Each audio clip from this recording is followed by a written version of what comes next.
Hello students. Here you will see a visual representation of what your output should be when you implement your assignment U3A correctly. I'm about to run the program, so run.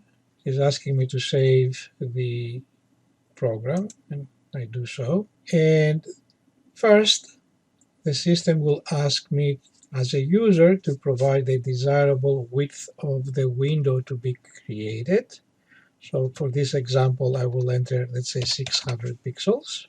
And after the enter key, the system is asking me for the length of the window. So I will enter, for example, 200 pixels. And the system here will create a green 30 pixel circle at the center of the window.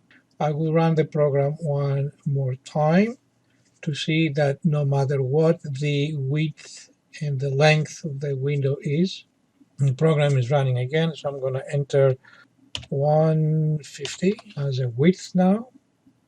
So it will be a much narrower window. And for the length, let's assume I enter 350.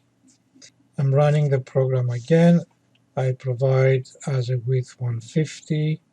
So it will be a much narrower window, and the length, let's say 350. So it will be a skinny long window.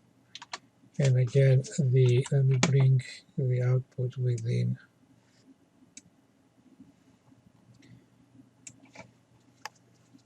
And here is the window, which is much more narrow than before, and the length is different.